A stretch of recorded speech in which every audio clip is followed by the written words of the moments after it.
Students, कोई coaching आपको ये लाइन नहीं कहेगी जो मैं अगली कहने जा रहा हूँ। याद रखिए, दुनिया के किसी भी आईआईटी का रिजल्ट 2 साल बाद 1 साल बाद नहीं आता। वो रोज सुबह 4 बजे आता है, अगर आपने 4 बजे का अलार्म लगाया है तो। अगर आपने 4 बजे का अलार्म लगाया है और अगर आप अपना बिस्तर उठा के रख सकते हैं, आप स्टडी टेबल पे बैठ सकते हैं, तो आप उसी दिन आईआईटीएन बन गए।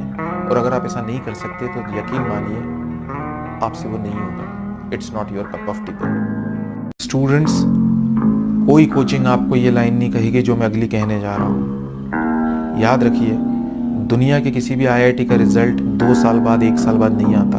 वो रोज सुबह 4 बजे आता है, अगर आपने 4 बजे का अलार्म लगाया है तो। अगर आपने 4 बजे का अलार्म लगाया है और अगर आप अपना बिस्तर उठा के रख सकते हैं, आप स्टडी टेबल पे बैठ सकते हैं, तो आप उसी दिन आईआईटीएन बन गए। और अगर आप ऐसा नहीं कर सकते तो यकीन मानिए आपसे वो नहीं होगा। It's not your cup of T. Students, कोई कोचिंग आपको ये लाइन नहीं कहेगी जो मैं अगली कहने जा रहा हूँ। याद रखिए, दुनिया के किसी भी आईआईटी का रिजल्ट 2 साल बाद 1 साल बाद नहीं आता। वो रोज सुबह 4 बजे आता है, अगर आपने 4 बजे का अलार्म लगाया है तो। अगर आपने 4 बजे का अलार्म लगाया है और अगर आप अपना बिस्तर उठा के रख सकते हैं, आप स्टडी टेबल पे बैठ सकते हैं, तो आप उसी दिन आईआईटीएन बन गए। और अगर आप ऐसा नहीं कर सकते तो यकीन मानिए आपसे वो नहीं होगा। It's not your cup of T. Students, कोई कोचिंग आपको ये लाइन नहीं कहेगी जो मैं अगली कहने जा रहा हूँ। याद रखिए, दुनिया के किसी भी आईआईटी का रिजल्ट 2 साल बाद 1 साल बाद नहीं आता।